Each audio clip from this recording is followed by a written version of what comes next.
A new polyclinic in Nigeria opens its doors to serve the community. In Russia, a health center brings wellness to the heart of Siberia. ADRA welcomes a new president to lead its global humanitarian mission. And the Seventh-day Adventist Church prepares for its 62nd World Session in St. Louis. Now on ANN.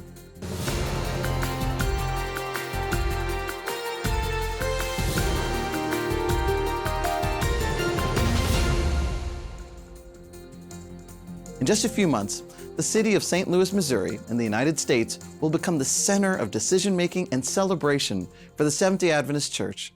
From July 3 to 12, 2025, the city will host the 62nd General Conference Session, the church's largest official global event. This event, which happens every 5 years, brings together representatives from every continent. A total of 2,804 official delegates will vote on administrative matters and elect the worldwide leadership of the Seventh-day Adventist Church until 2030. Over 100,000 attendees are expected to visit the America's Center Convention Complex during the 10-day event. More than an administrative meeting, the session is a moment of renewed faith and commitment to God's mission around the world. This will be the third time St. Louis hosts a General Conference session. The first was in 2005. The most recent edition, originally scheduled for 2020, was postponed and held in a scaled-down hybrid format due to the COVID-19 pandemic. This year, the church returns to a full-scale event, with business meetings, inspiring worship, a dynamic musical program, and an exhibit hall covering over 21,000 square meters. Beyond its spiritual impact, the event brings social benefits to St. Louis and boosts the local economy with millions of dollars spent on lodging, food, and services during the 10 days. More than 200 musicians and groups will perform, including the Aeolians from Oakwood University, Matt and Josie Minicus, and Brazil's Arautos do Rei from Novo Tempo. Music will serve as a bridge between cultures, with performances representing all 13 world divisions of the church. Before the main event, from May 4th to 9th, the church will carry out the Pathways to Health outreach, providing free medical care to underserved communities in the St. Louis area. Local congregations, which together represent more than 2,500 members in the city, are planning additional community impact projects. With over 23 million members in more than 210 countries, the Seventh-day Adventist Church is preparing for a key moment of fellowship with God and one another. Faith, planning, and mission. For the darkness shall turn to dawn, and the dawning to noonday bright, and Christ's great kingdom shall come on earth, the kingdom of God. July 2025 is shaping up to be a milestone in the history of the church. For more information and full coverage, visit gcsession.org. More than 16,000 new members joined the Seventh-day Adventist Church across the Inter-American region through a large-scale baptismal event led by pastors, elders, laypersons, and small groups. This marked the second time ordained local elders were authorized to officiate baptisms across the 25 major church regions. Elia Henry, Inter-American Region President, emphasized the significance of the event, calling it a great feast, and encouraging members to remain committed to their mission. Josny Rodriguez, Field Ministerial Secretary for the region, highlighted the vital role of elders in assisting pastors who often oversee multiple congregations. More than 40,000 elders across the Inter-American region are being trained and certified to perform duties such as baptisms when authorized. Thousands were baptized in various countries, including over 4,000 in Chiapas, Mexico, and hundreds in Venezuela, Panama, Haiti, and Jamaica. Church elders, honored with certificates and pins, expressed joy in directly baptizing individuals they had mentored. Leaders encouraged continued evangelistic efforts, stressing the importance of mobilizing all church members in mission work. Adventist polyclinic inaugurated in Nigeria to provide humanitarian health care. The Adventist Polyclinic Abuja has been dedicated to serving the community.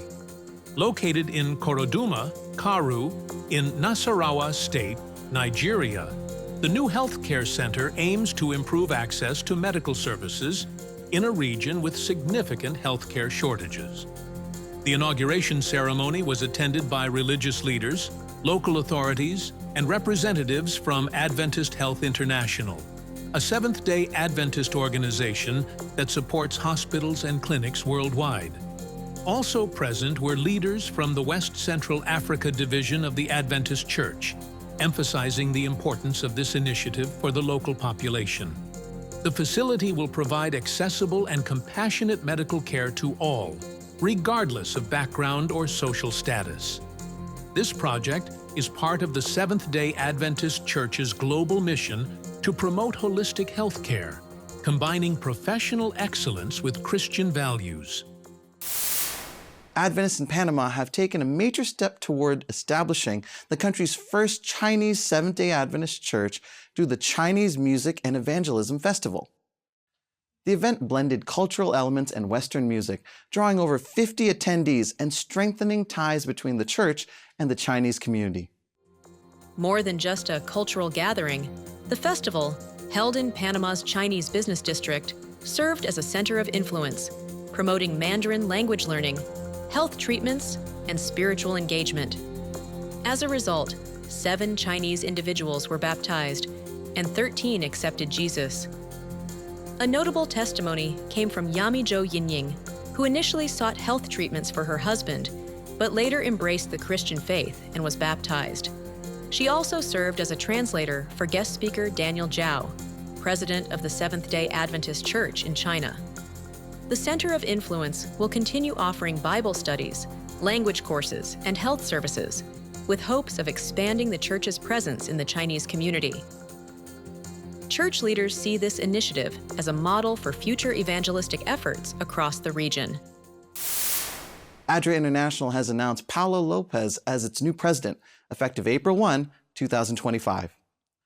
Lopez, whose career with ADRA began in 1986, has made a significant contribution to the agency's mission through his service at both the field level in several countries and in global leadership.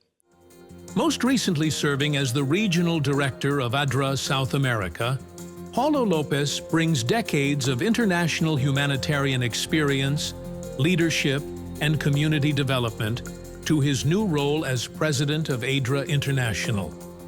His appointment, following an extensive and prayerful search by the ADRA's International Board of Directors, marks a new chapter in NGO's mission to serve humanity, so all may live as God intended.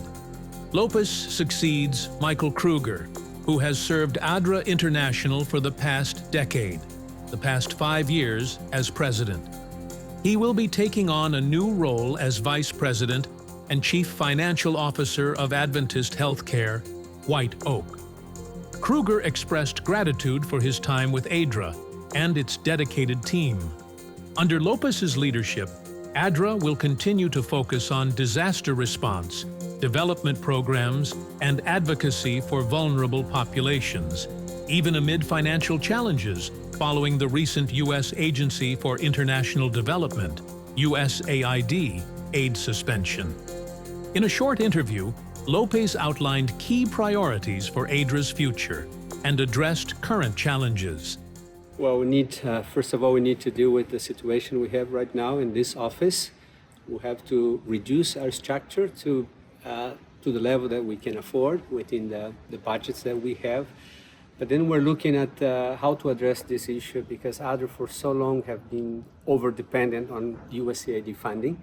So we need to diversify our funding base. That's the number one priority that we have to do, in the next few years. We have already a pathway for change. We have a strategic framework that has been in place. It has been a collective work of the entire ADRA network. So that's what we're going to do in the next future. I think many challenges. I think having to restructure, we need to, in order to diversify funding, we need to acquire expertise that we don't have, and that takes time. So I think that is one of the major ones. And also deal with these issues of social media, people telling bad things about ADRA. So that's one of the challenges that is affecting already our private funding base as well. Lopez concluded with a heartfelt message to ADRA supporters and partners worldwide. First of all, I want to thank all our supporters, our partners around the world, and say that, I look at ADRA. When I look at our past, it's our strength, and I look to the future as a great opportunity for us, and I hope to count on their continued support into the future. On ANN Profiles, Alyssa Truman interviews Karen Porter, Associate Secretary at the General Conference of the Seventh-day Adventist Church. After 5 years in Sri Lanka during a civil war, Karen and her husband Mike accepted another challenging call. They moved to Russia just after the fall of communism. The missionary family helped establish ADRA offices across several countries of the former Soviet Union and supported the restructuring of the church's new Euro-Asia division. Now you're about to watch a moment where Karen shares what it was like arriving in Russia for the first time in the middle of a historic transition. So Mike was at this video store, and he was looking at videos, and he had one in his hand, and he didn't even know what it was. But this younger lady came in, and she asked the shopkeeper, "Do you have this video?"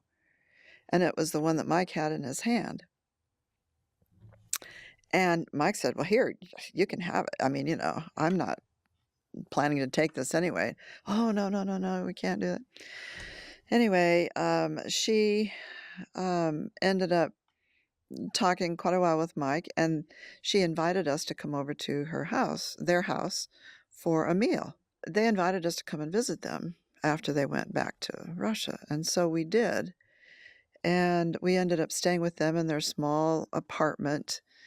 The four of us, I think, shared one room, and we walked all over Moscow, and while we were there, we said, well, we need to make a connection with the church, just let them know that we're here, and so on. So Mike reached out to the ADRA director, and so they met up, and that was it. And we went on our furlough, and about a few months later, we got a call to go to the Euro-Asia division for Mike to work with ADRA. And I started my work in secretariat there. In a rural community of Juazeiro in the state of Bahia, Brazil, the Feet on Earth, Heart in Heaven race brought together dozens of participants for an event focused on faith, perseverance, and health promotion. Marking the beginning of the regional youth ministry's activities, the initiative reinforced Christian values while encouraging well-being and unity. More than the medals, what stood out for participants was the spirit of togetherness and personal growth, seen as the true reward. Despite the competitive atmosphere, the main goal was to move forward, both physically and spiritually. In the heart of the Amazon, a service project brought together volunteers and river community members. In Nova Cana, a small village in northern Brazil, a new house was built, but the impact goes far beyond walls and wood. Brush strokes coat the wood with protection, while others carry and fit each piece into place. The volunteers are in action. Nova Canian, IA, a remote riverside community. Since 2023, the region has been served by a series of outreach projects organized by the Adventist Church. This time, men and women, young and old, came together to build a new house for 64-year-old Cecilio de Oliveira Brito. Cecilio and his wife, Eliette, were the first Adventists in the community who donated the land where the region's mission house and center of influence now operate. Since the first Adventist mission to Nova Canian, the community has received continuous support. Beyond construction, initiatives have included medical care, children's activities, Bible studies, and family assistance. The project was led by volunteers from the East São Paulo region of the Seventh-day Adventist Church in partnership with the Northwest Mission Institute, a training center focused on community service and missionary outreach. Cecilio's story is one of transformation. Once struggling with alcohol, he found a new path through the Bible and is now a respected figure in the community. The impact of mission work is also visible among the youth. In just a short time, the local church has grown. In a place where there were no Adventists, 13 people have now been baptized. Among them is 16-year-old Vinicius, who not only embraced the faith, but also committed to sharing it. The change has inspired others.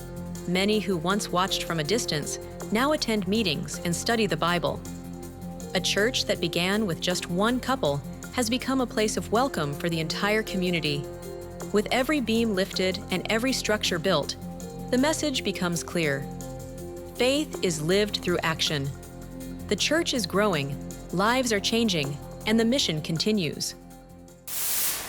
A fire in Lima, Peru has destroyed several buildings and left dozens of families homeless.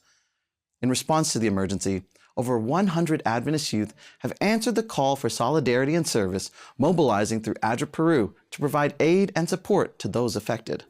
For 5 days, teams of 20 volunteers will distribute food, water, and emotional support to the victims. They will also organize recreational activities for children displaced by the fire. The first brigade consists of young participants from the 1 year in mission, OYIM program, with additional volunteers from various regions of the country. Volunteers have been assisting at Plaza Italia, where ADRA has established a support center, while another group is working at the Grau Adventist Church, preparing meals and supplies to be distributed at emergency shelters.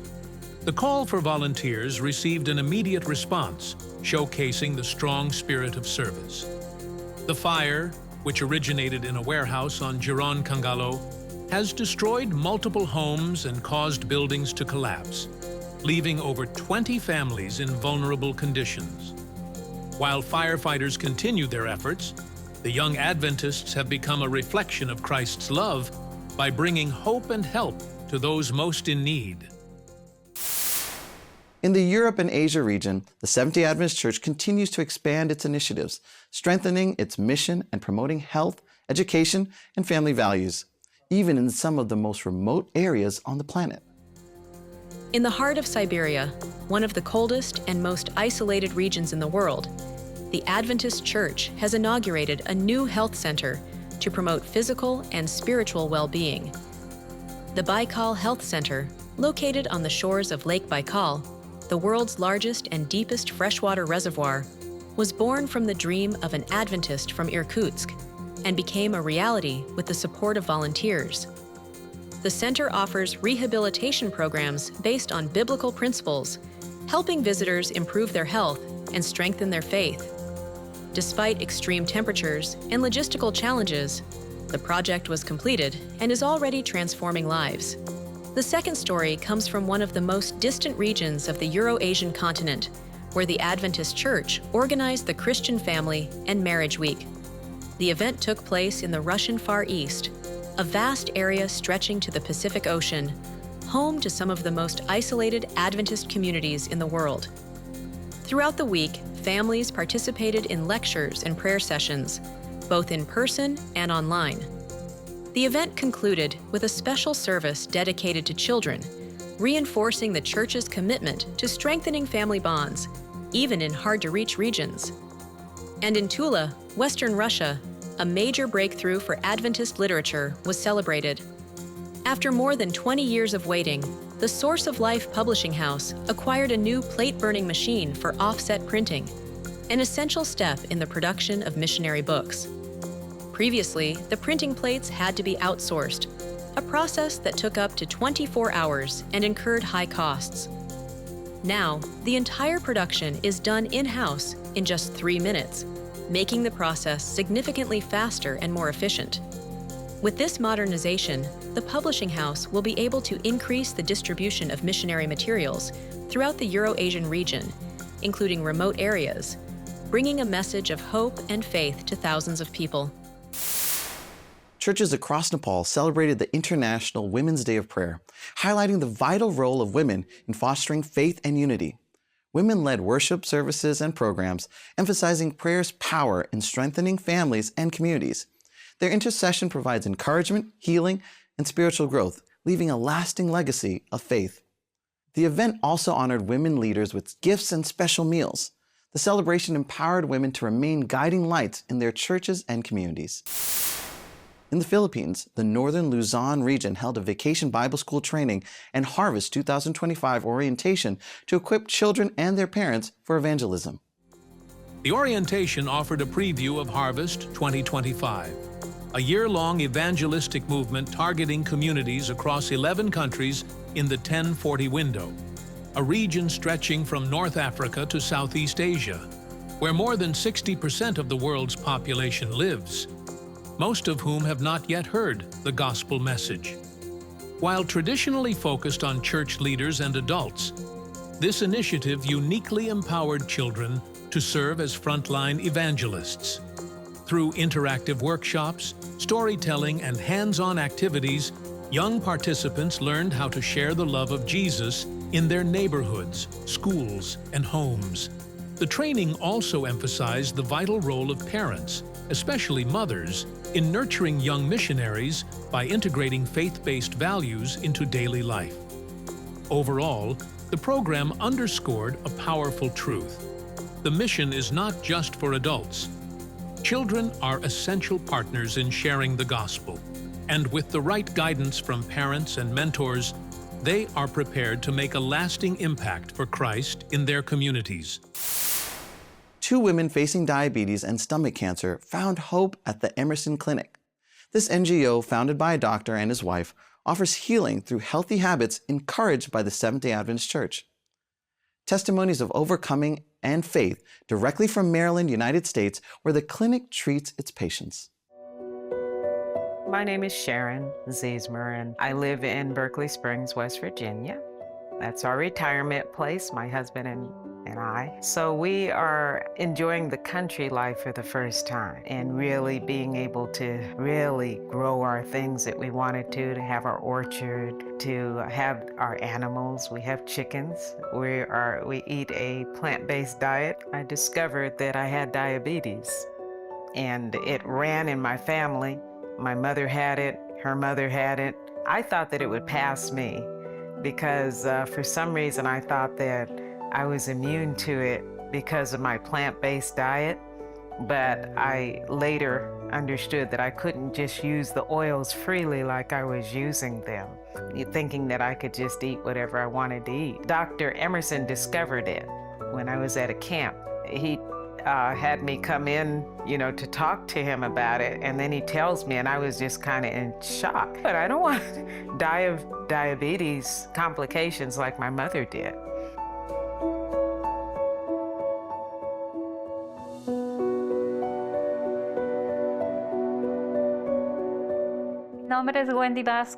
My name is Wendy Vasquez. I was born in Mexico City. I've been here in the United States for almost 23 years.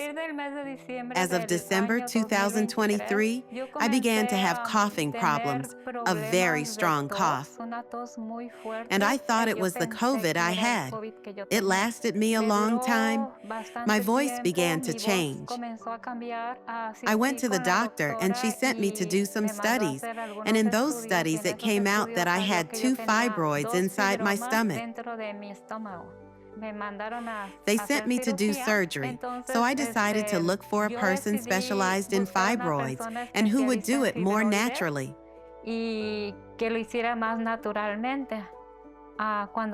When I contacted that doctor, he told me that those fibroids that I had, he didn't recognize them as fibroids. And he was a specialist in that, so he referred me to the Christiana Hospital. And Christiana is a hospital where they are cancer specialists.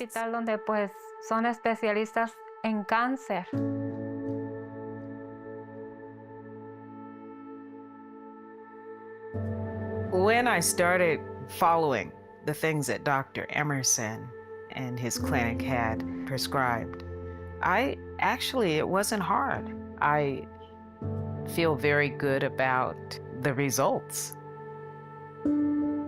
My stomach was full of fluid, and began to realize every time I spoke, I couldn't breathe. And is that CAT scan, when I went to the hospital, they detected that I already had cancer. I took it on the bright side because I had my 4 children, my husband, and my parents with me as well. I said, but I'm going to heal. Many people from different churches knew me and began to come to visit me at my home. From among them, a pastor who told me about Dr. Emerson and his clinic. He gave us the opportunity to come here and take the treatment. Thank God, this treatment that Dr. Emerson is giving me has helped me a lot. It has raised my defenses a lot. Tomorrow, I receive the second chemotherapy, and that is why I am here taking the vitamin to strengthen my immune system and have more strength for tomorrow.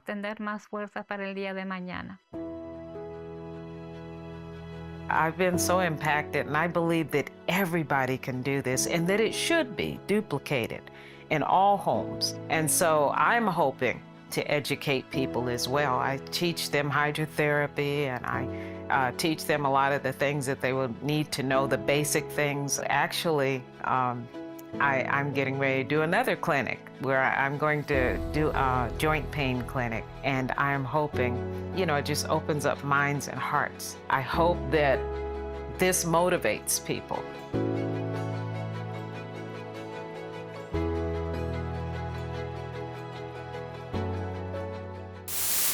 Is something special happening in your community? Share your story with us at contact@adventist.news. It might be featured in our next episode. To learn more about the beliefs and missions of the Seventh-day Adventists, visit adventist.org. And for the latest news from around the world, head to adventist.news. Thanks for watching, and see you next time.